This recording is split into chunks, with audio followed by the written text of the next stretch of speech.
You know, we all love epic stories, but have you ever stopped to think about where they actually come from? Not just the plot, but that very first spark. Well, today we're going to get into the origin story of one of the world's greatest epics, the Ramayana. And you might be surprised to learn that it all started not with some grand plan, but with a single raw cry of grief. So listen to these words. This right here, is the very first verse of the Ramayana. It's spoken in a moment of pure, unfiltered anger and sorrow. Now, on the surface, yeah, it looks like a curse, plain and simple. But what we're about to find out is that this one sentence is basically the key that unlocks the entire epic. So the big question is, who said it and why? All right, let's set the scene. Our story starts with the great sage Valmiki. I want you to picture him, this incredibly wise, virtuous man, just going about his day, heading down to the peaceful banks of the Tamasa River for his daily rituals. Everything is calm, everything is serene, but that's all about to change. So let's walk through what happens in this exact moment, because it's so important. Valmiki gets to the river, and he's just admiring how beautiful and clean it is. He spots a pair of curlew birds, totally inseparable, just cooing and being in love. And then bam, out of nowhere, a hunter, who the text specifically says has evil intent, shoots the male bird right out of the sky.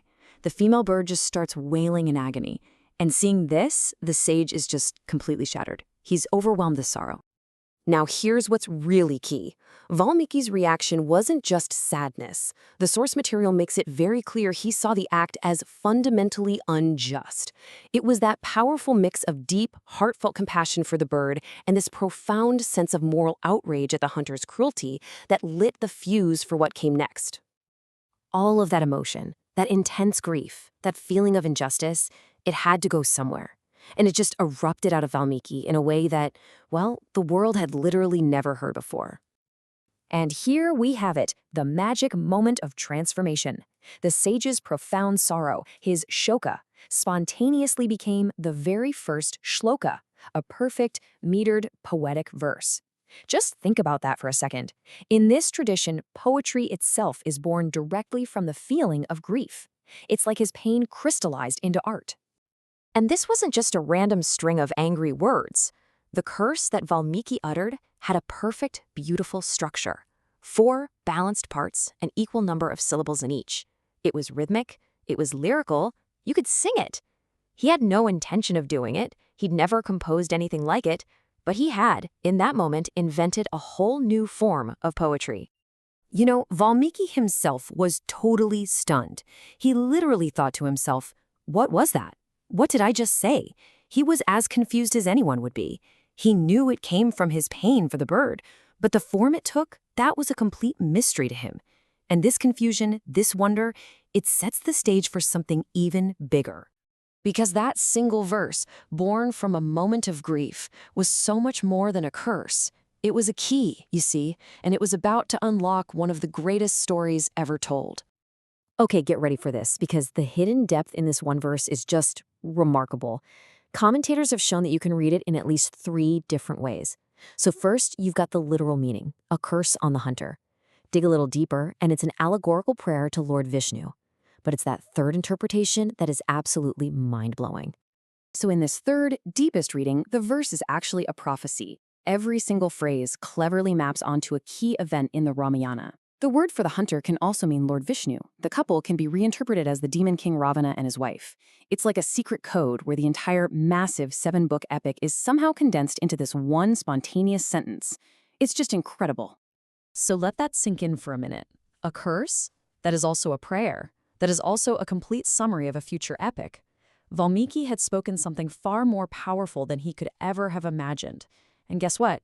He wasn't the only one who noticed. So just as Valmiki is back in his hermitage, still trying to wrap his head around the mysterious words he just spoke, he gets a visitor. A very important visitor. And this visit confirms that his poetic outburst was absolutely not an accident. All of a sudden, the creator of the worlds himself, the 4-faced Lord Brahma, just appears right in front of him. The text makes a point of saying Brahma came on his own, which was a really big deal. This wasn't some vision Valmiki earned through years of penance. This was a house call. Brahma sees Valmiki's confusion and he smiles and basically says, "Don't worry about it. That verse that came out of you, that was my will. I made that happen. You've just created poetry." He confirms that Valmiki's grief was the chosen vessel for a divine purpose. And then he gets his divine commission. Brahma officially instructs Valmiki to write the entire story of Rama. He promises him that every single detail, even stuff Valmiki doesn't know yet, will be revealed to him. He guarantees that not one word of the epic will be false, and he commands him to write this heart-pleasing legend using that brand new poetic form, the shloka. And to cap it all off, Brahma gives this incredible, timeless promise. He declares that for as long as mountains stand and rivers flow on this earth, the story Valmiki is about to write, the Ramayana, will live on and thrive in the world. So what's the big takeaway from all this? It's this profound idea that an eternal epic, a story that has shaped entire cultures for thousands of years, wasn't born from some calculated grand design. It was born from a single, spontaneous moment of empathy, from the sorrow of one good man witnessing one unjust act. It tells us that sometimes our deepest, most human emotions, when they're channeled, have the power to create something truly, truly timeless.